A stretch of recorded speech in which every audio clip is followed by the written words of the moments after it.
are going to MVAR and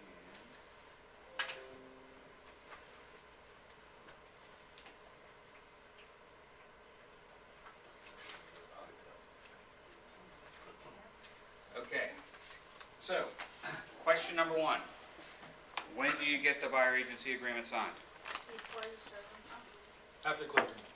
before you show them anything substantial, don't remember the When word. you have Before you substantial discuss. discussions with the purchase.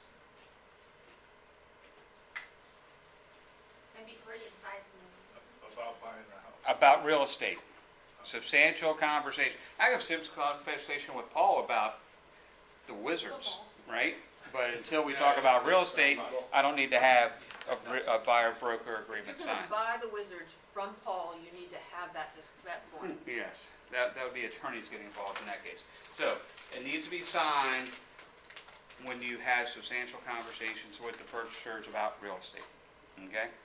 So, that's the most important thing, because we are seeing them when? With the contract. Closing. Closing, or after closing, right? We see them at all times of the transaction. So, when you guys get it, you fill it out, you have them sign it, and you submit it for review before you submit your contract. Everybody understand? Should we video them all shaking their heads that they understand? Okay. Then you're gonna have. It'd be like definition an of NVAR substantial. hearing where I say, speak loudly because you're being recorded. So, everything. So, it's not a difficult form to sign, but what I typically do is I'll have a buyer interview. It lasts about 45 minutes to an hour, depending on how many questions the buyer has. And we can go over the buyer interviews, in a subsequent class, because we haven't done one in a while. But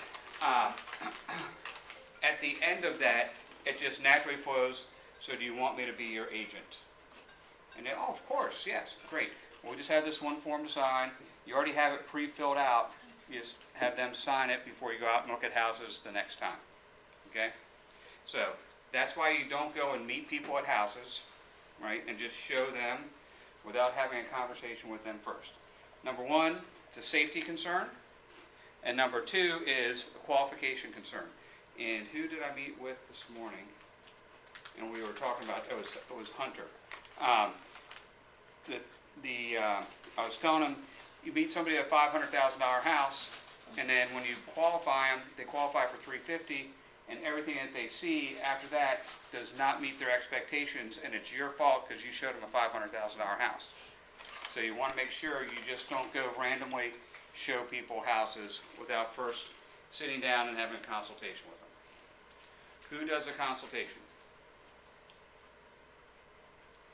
The experienced agents do. So you should do that. It's so important. So it sets the expectations up front with the buyer as to what you're going to do for them and what you expect from them. And if those two don't match, then you don't hire them as clients. Because you'll spend more time, energy, and effort with bad people that'll suck the energy from you, and you won't want to go out and do more business. Okay? All right. So, who are we going to select as our buyer? We're going to select Jennifer as our buyer. I'm not allowed to buy any more houses.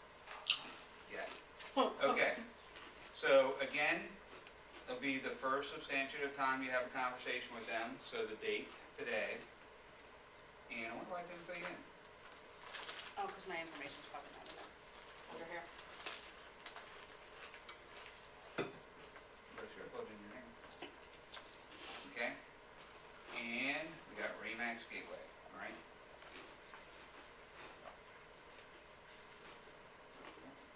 Man, your computer's way better than Paul's. All right, Matt. so why is it going to be important to have their mailing address? Send them a note. Send them a note. Send them If they don't buy or they don't qualify today, they could qualify or buy in 2 or 3 years. Of course. So you want to add them to your database, that's why you put in their address. Very simple, but a lot of times people will lose their job, or they might get a job transfer and then come back later. I mean, there's any number of reasons where people don't buy right away, or they might not find a house that they like. So you wanna have their address. We'll also let you know what kind of home they're living in and some of the details, especially if you have reminding. Do your research. I think we did a video on that, didn't we? What, doing your research? Yeah. Sure The did. other thing, important to have their phone numbers, right? So 703.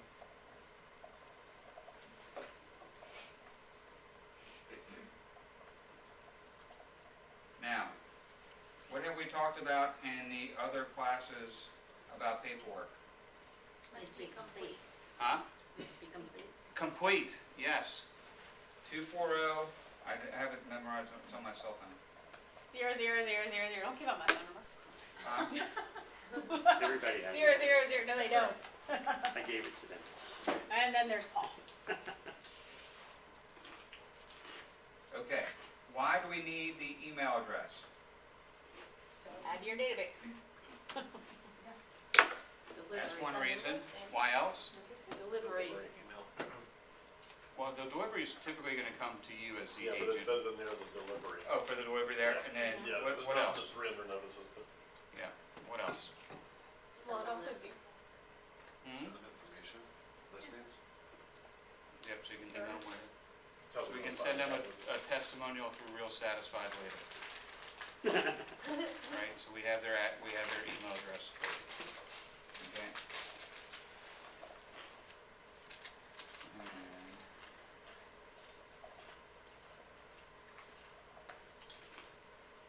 And If we have a person that, they have a temporary address, because they're living in like temporary housing until they find a place, Right? do we still put the physical mailing address? Yes, because you're gonna need to get in touch with them. Well, yeah, I mean, One way or if we the have other. their email and everything, the phone numbers. This is, you wanna have all the blanks filled in. So what email address is used for the broker firm? Yours? That one is going to be your managing broker. Right? We talked about that before in the other one. So, we'll do.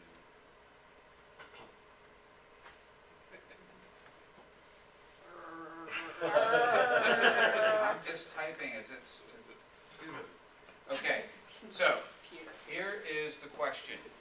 How long do you take a buyer agency agreement for? 3 years. Can we say 3 years? So, that's a good point. How long is an agreement good for in Virginia? Listing agreement, buyer agency, tenant agency agreement, What the paper states. 1 year. 1 year. So you put 3 years in, it's gonna be returned by me, Dave, or Lynn, because it's not a valid agreement. So 1 year at the most. What do you typically put in for the term of this agreement? I usually put 3 to 6 months depending 6 on the months. situation. 3 to 6 months depending on the situation, right? If they're looking for a contemporary house on 5 acres in Fairfax, that's gonna take longer than finding a townhouse in Centerville, right? So 3 to 6 months is typically a good time frame to put in there. So we will put in Halloween is our end date there. Okay, so this is what's really important to know right here. Either party may terminate this agreement prior to the expiration date by notice to the other. What happens?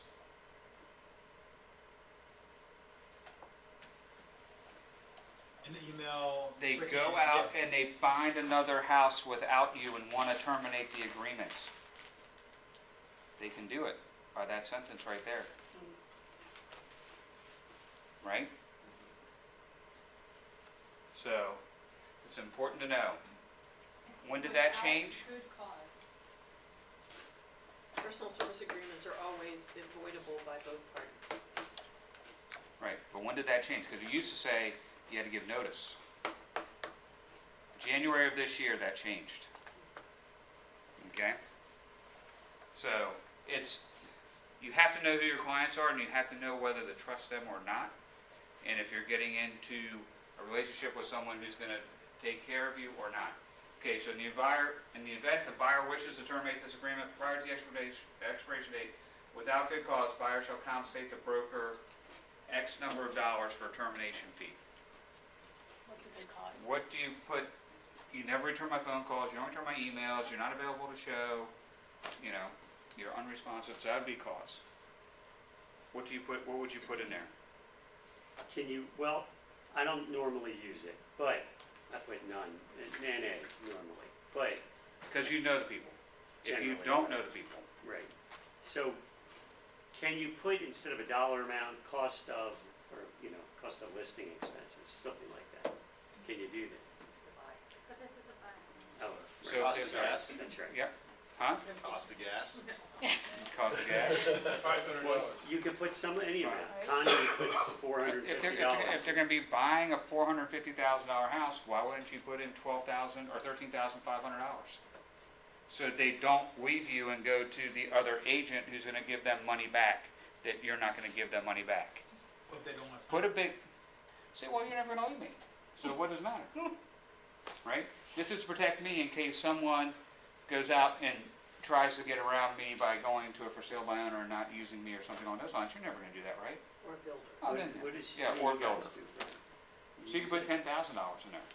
We do what's But- called an easy exit, so we have the easy exit guarantee. Like 1 week. Actually, with prior notice, if they want to terminate, we work over 90% of our businesses referrals, so. Right, so if it's a referred customer, you're probably not gonna do this as much as That's right. if you meet somebody, they won't meet you at the office, they only wanna be at the house, and then sure, I'll work with you if you find me a house like this, then you're gonna put in a bigger number versus Lynn's buying a house from me, and I've known Lynn for 10 years. She's not gonna go and circumvent me with a for sale by owner or a new home or whatever the case might be, or be wooed by an agent who's gonna give back 2.5% of a 3% commission. So it's Okay. case by Okay. case. Case by case. So you have to feel out the customer that you're talking to and see what they're like, right? So, but again, in a referred situation, you're gonna put the NA, right? So it's gonna be NA up to 3%. Or NA up to like 10 grand. They can get out for 10 grand. Right, you'll take 10 grand all day. I wouldn't, right? So, keep that in mind. Okay. That's good. So, so the broker's duty is to promote the interests of the buyer by performing the terms of the brokerage agreement, seeking a property at a price and terms acceptable to the buyer. So, we don't have to go out and look at $1 million houses and try and get them into a $500,000 house, right? And then presenting in a timely fashion, everything, disclosing the buyer all material facts related to the property and concerning the transaction which they may have actual knowledge, accounting for in a timely manner all money and property received in which the buyer has or may have an interest in. So what is that? Huh? EMD. That's the EMD. Was provided by law, buyer consents in writing to release of the information. Broker shall maintain the confidentiality of all personal and financial information and other matters identified as confidential by the buyer. Okay, how long does that last? Forever, just like the seller when we were doing the listing agreement. Someone tells you something and then you don't find them a house, or they terminate you for cause, and then they come and write a contract on one of your listings, you can't tell the seller about their situation, right? So, the broker shall exercise ordinary care, comply with all, okay, who reads the VREB updates? Besides Dave and me. Okay, when you get the VRE updates, you should read them. The number one thing that agents get fined for is not exercising ordinary care. That's returning the phone calls, returning the emails, calling them, being proactive, taking care of them throughout the transaction so nothing happens, okay? You can't do anything that is dishonest, and you can't give any false information about your clients, and they can't make you do anything that's against the law. This is also very important because this happens a lot. The broker can show properties to multiple buyers. Okay? So, I know that I think Andre was showing, he asked me one time, he had 3 different buyers for a house, and he didn't know what to do. I said, you gotta show all 3. And what if one of them buys it and they find out that I sold it? I said, it's in your buyer agreement that you have the ability to do that. So don't be concerned if you come across multiple buyers that wanna buy the same property. Where is this gonna happen? When is this gonna happen? I had it happen Selling when, market, we had one in our office recently too. Yeah? in my case, it was with 2 guys who worked for the same agency, who were moved here at the same time, wanted to see the same exact kind of homes. Okay, so Literally. that's one way. First-time buyers, right? If there's limited $300,000 townhouses in Centerville or $400,000 houses in South Riding, you might have 2 or 3 buyers. The other one is investors. You're working with like 4 or 5 different investors who are looking to do flips. You're gonna probably run into that situation. So just make sure the people are aware of that. And I tell them up front, hey, right now I'm not working with anybody else in the $700,000 price point, so this is not gonna be of concern to you. But, I could get another buyer during the time that we're looking, so you guys better hurry up and find a house fast. And they laugh, and it's a way to break the ice, right, about something serious. All right, so, again, the seller's not gonna give you any confidential information about the buyers unless they don't know what they're doing, and that does happen. So what's your seller situation? Oh, they're getting a divorce, one's moving to California and one's moving to China. Well, that's pretty good information to know, but they really shouldn't be telling you. Okay, so this tells them they're gonna work exclusively with you during the term of this agreement, pay the broker directly or indirectly, the compensation set forth below. What does that mean? Does that mean that they're either gonna buy a house and you're gonna get paid the commission, or that they'll pay you? Or what? Or directly or indirectly means they'll either pay you or you get paid from selling them a home, By, the sellers, by, your broker. they're the selling broker. Yeah. The listing broker Is is who pays us our compensation, right? The seller agrees to pay the listing company agrees to pay us, okay? So, a lot of buyers have problems with this paragraph. Well, I don't have the money to pay you, right? Has anybody heard that?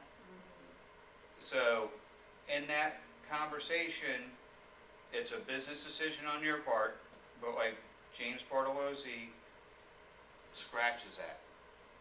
The buyer directly will pay you. Because he's like, if the seller doesn't pay me, I don't want any commission. I don't want you to have to write me a check, I don't want you to have to pay me.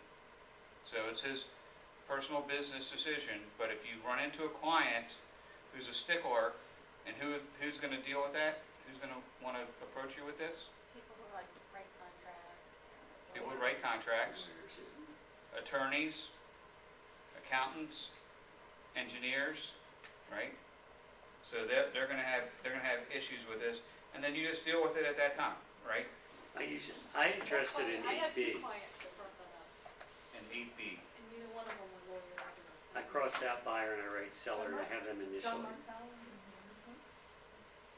But this is where they're saying that they're gonna pay the broker directly, and then the amount is down here, Okay.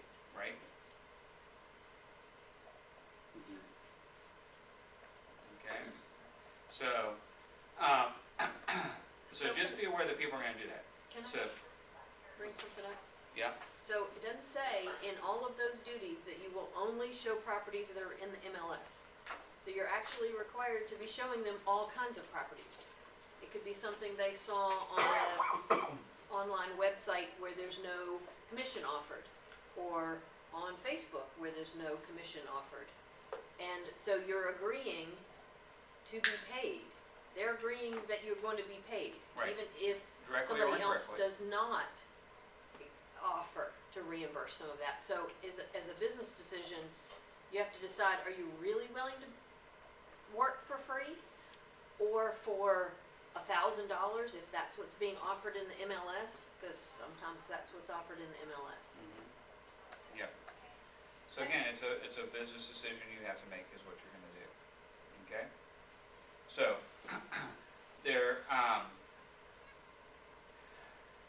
okay, so this is another thing that's been coming up lately. And I don't know, was it you, Mandy? Somebody said the buyer went into the house and videoed the house. Or somebody went in and FaceTimed the house to send to their husband who was in Afghanistan, right? You have to get permission in advance to do that, is what this paragraph says. Now, is that for a video or is that for FaceTime? Because FaceTime is a live call. It's photo or It's advised against and assumes responsibility for taking, video posting, publishing, or displaying any photo or video recording of any property without first Because it's obtaining. not really the a seller's- recording. I think you have to get permission. I don't, why, I'm just asking because somebody comes home and they see you doing that and they're like, what are you doing? You don't have permission to do that?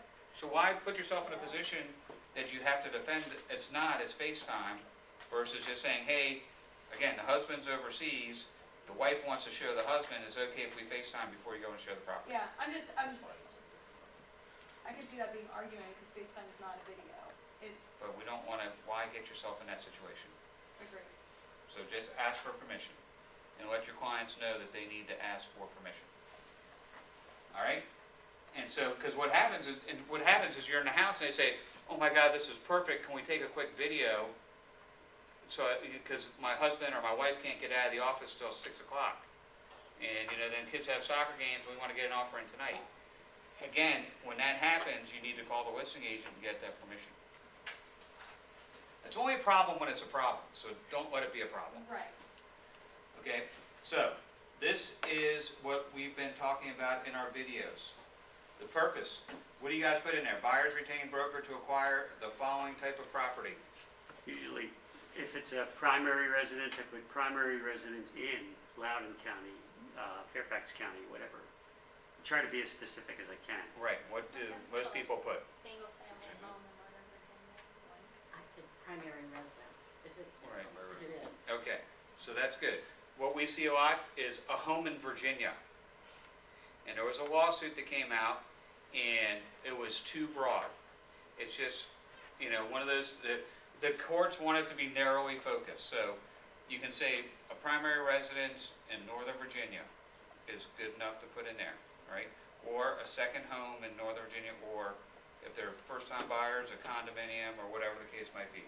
But you have to be more specific than just a home in Virginia. Okay? All right, so this is where you can collect a retainer fee if you wanted to, and it shall or shall not be subtracted from any compensation due to the broker, and it is non-refundable and is earned when paid. Does anybody besides Connie collect a retainer fee? Okay. What happens when you collect a retainer fee? They have to write it to the broker. Most of the time, it's bye-bye. Most of the time. They're not gonna wanna pay you, right? $450 or $500. So just be concerned about that. Okay, buyer shall pay compensation in the amount of, As stated in the MLS. 3% or estimated in MLS. that one. Sorry. You have to have a number in there. You can't just say, as stated in MLS, as agreed between the parties, what the seller is willing to pay. You can't put any of those, believe me, Paul, I've seen it.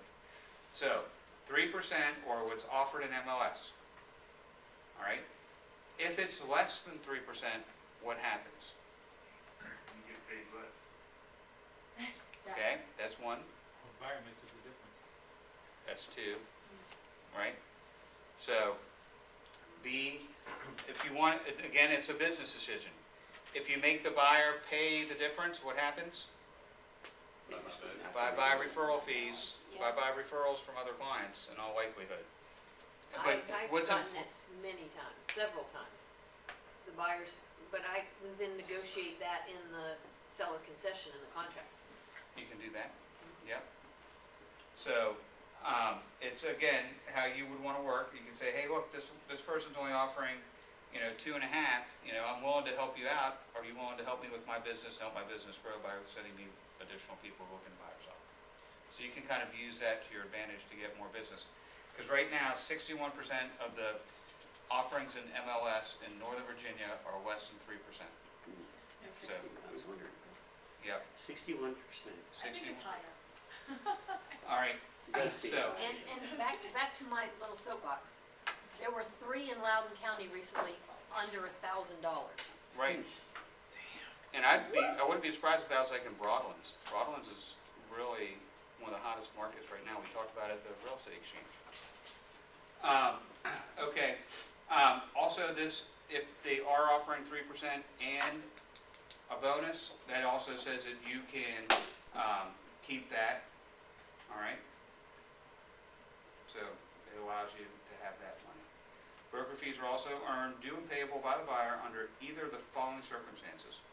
So, if within how many days after the expiration or the buyer's early termination of this agreement, the buyer enters into a contract to acquire any real property discussed in this purpose paragraph unless buyer has entered into a subsequent buyer-broker agreement with another real estate broker. I use 30, but I have seen 6 months and even a year from like Long and Foster companies on their agreements, Right. which is. So- Typically, 30 to 60 days is a good number to put in there. What happens is, our company policy is to have licensed agents hold our open houses, right? But what happens? Other companies may have the owner hold the open house, and Paul knows that in his neighborhood, that happened, all right? So the owner's holding the open house because they're desperate to get their house sold and their listing expires on Wednesday of this week. And the agent came, or the buyer came in without you because you're holding your open house on Sunday. They go to that open house. The owner says, hey, Mark, you come back on Wednesday, dude. There's no agent. I can cut you a deal. And so your agency agreement ends with him, and their listing agreement ends with them. And then they go and they do a contract without you, all right? So this is to protect you. Most people won't wait 30 days or 60 days to not have to pay you, but they'll wait 3 days or 5 days. So you want to have 30 to 60 days in that. And again, it's only a problem when it's a problem, right? Like most of these things that are in the contract. So the other way is, and we see it, unfortunately, is if the buyer defaults. The buyer is liable to pay your commission if they default on the contract. And they've signed it in the buyer agency agreement if they do that. And they also agree to pay the selling broker's fees, and also in the contract, right, and reasonable attorney's fees and court costs. This is if they're part of a relocation program, so you put all that in, and then the terms of the program are. Has anybody done a relocation deal recently? I got around one with your advice. Yes. Very good. You want me to tell? If you like. on that? So I called the relocation company. They wanted my client to use them, and I called to find out what they were going to rebate him, and they were selling his house and giving him something back, and they wanted me as the agent finding him a new house to give back 40% of my commission to them. And then what were they going to give to him? $5 on every 1,000 of cost. So I offered him $5.50 per 1,000, which ended up being about, on a $500,000 house was $2,500 credit from me to the buyer. He got rid of the reload company on the buying side and worked out great for everybody. They didn't like it. Except the real company. Right, exactly. But it was easy to beat them in their own game by just offering a little bit of money, really. Right, and like with the USAA and some of those other Navy Federal, Penn Fed, it's usually $500 to like $2,500, depending on the sales price. So you could give back or contribute to their closing costs $1,000 to $3,500, and it's still going to be less than paying a referral fee. A lot So, of us, yeah. What a lot of people don't know is when you put in 40% to Brookfield Global Relocation Services, they're like, you gotta pay 40%. Why do you have to pay 40%? And then you have that conversation, and then they're like, oh, well, I'm not getting any benefit from using them. Then, I don't want you to have to pay 40%, so I'm not gonna use the relocation company. So that will sometimes happen too. So when you put in the big number that you have to pay as a referral fee, a lot of times they wanna know, or they're gonna call their boss, why is my agent paying 40% or 38% or whatever the number Don't may be. a lot of those have benefits of the relocation tied back into using that relocation company? Right, Or so like my neighbor, they paid for them to, they paid my fee, all their closing costs here in Virginia, including grantor's tax and congestion relief fee, paid to move them down to Florida, and then paid their closing costs on the house they bought in Florida. So in that instance, you gotta pay the 40%. But sometimes, there's no benefit to the seller or to the buyer to use it, other than, like with USAA, $500 to $2,500.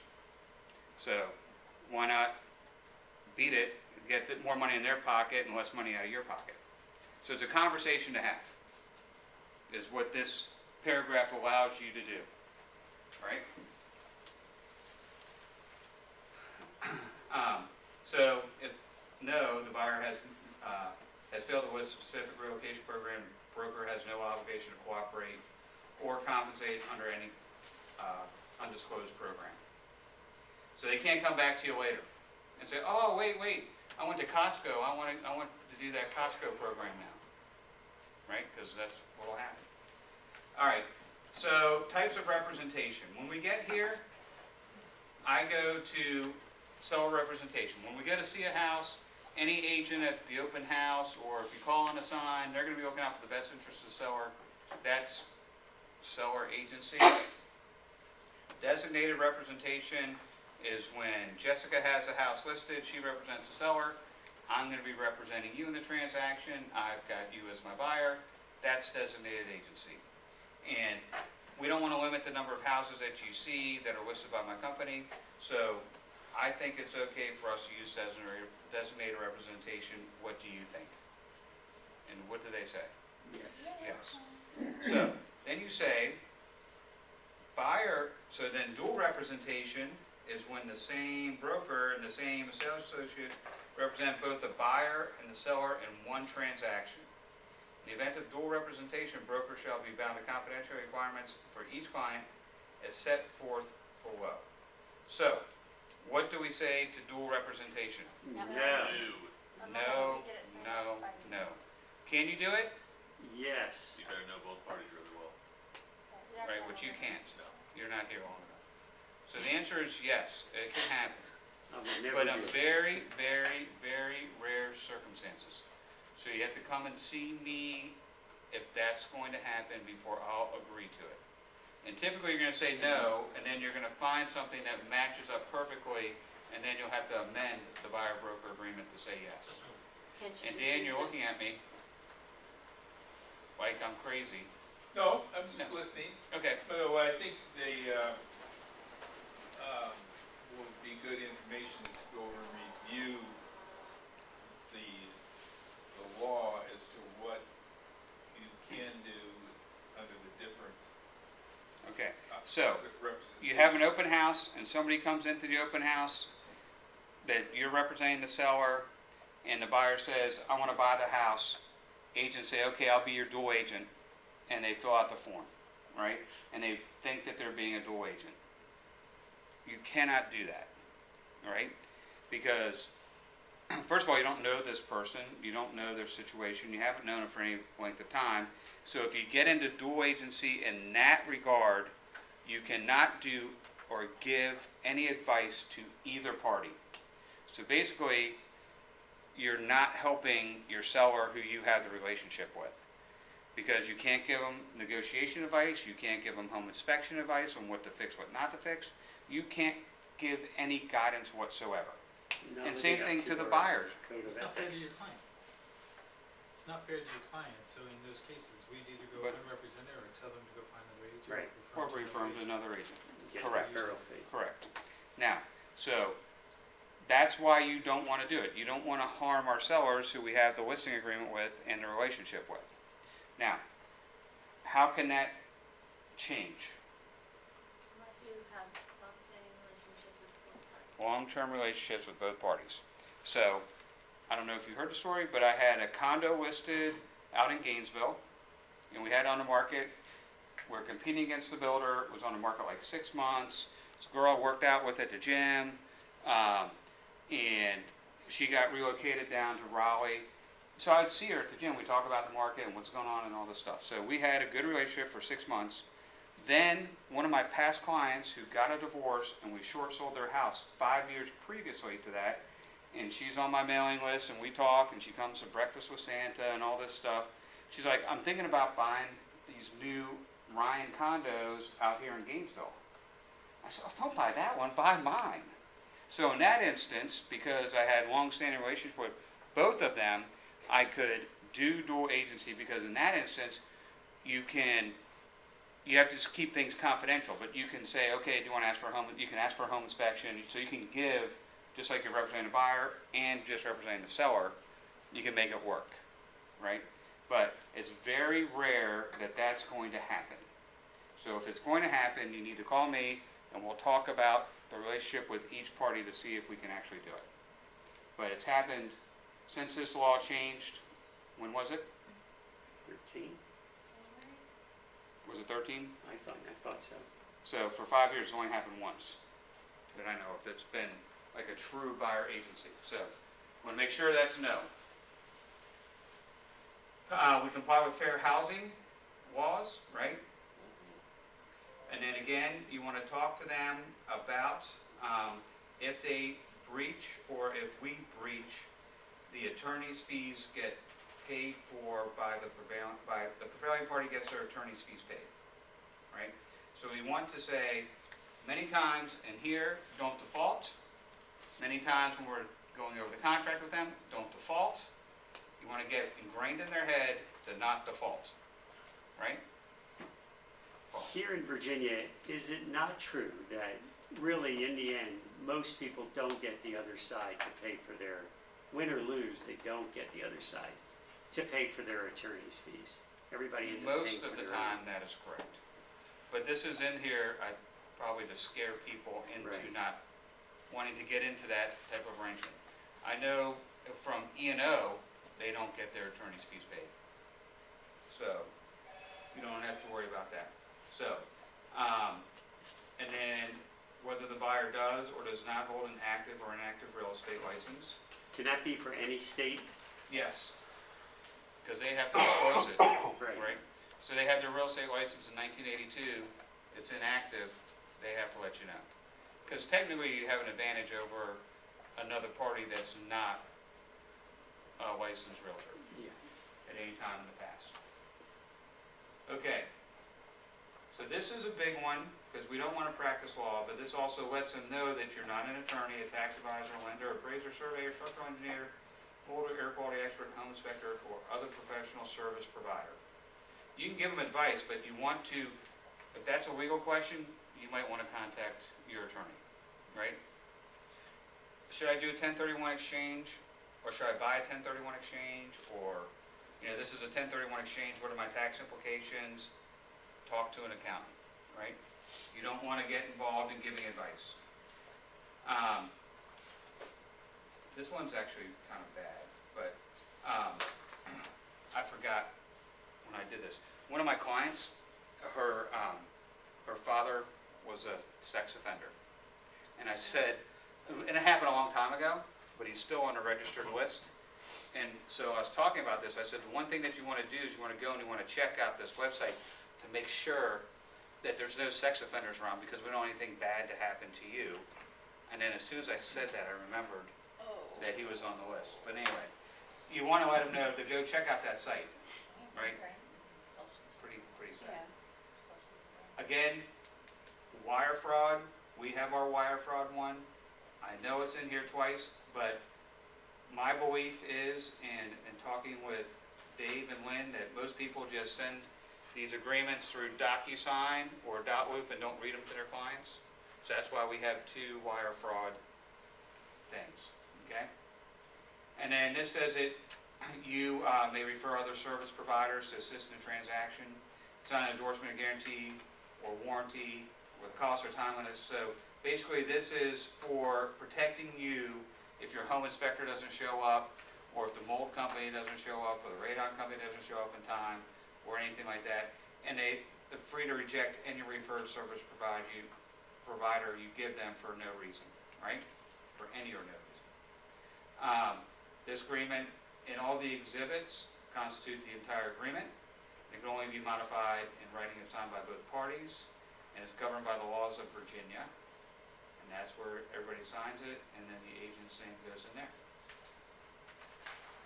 Do you have any questions on that form? Yes, Yes, sir. LLCs. So we have to put into, if the buyer is an LLC, we have to put into .loop the LLC documents. Right.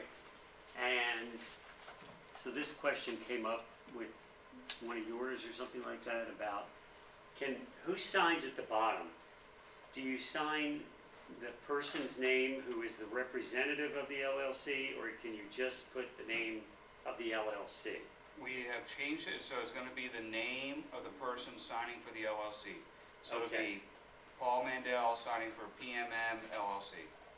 Okay, and You we're sign gonna write it that way now? And into the You say it for Mandel managing memo. Member, or if they're a member and they wanna sign, they can also sign Brian Felder, common member, Right, if there's multi-members. right. Say it louder.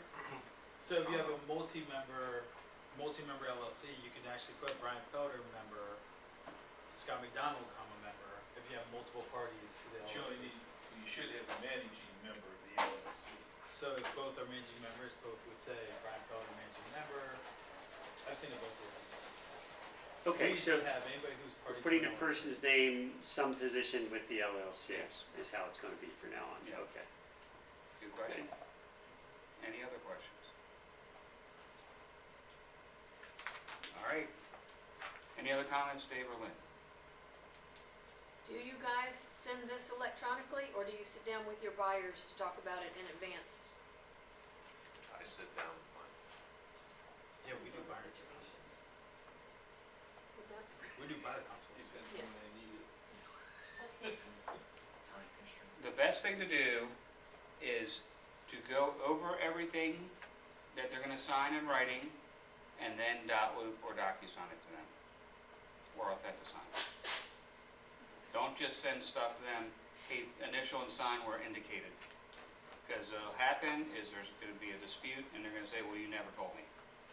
So this way you're covered. And I would just say, it's important to fill out the entire blank. We had a situation last month where our agents were on vacation, and all of a sudden we had people calling and trying to find, the customer, and it was like, that was the only place I could find, the buyer information. So I was able to at least track down, their cell phone to be able to call. So it's like, those are blank, it's, it's tough to find people. I don't wanna say it. All right. Very good. Now go sell something to a buyer or seller.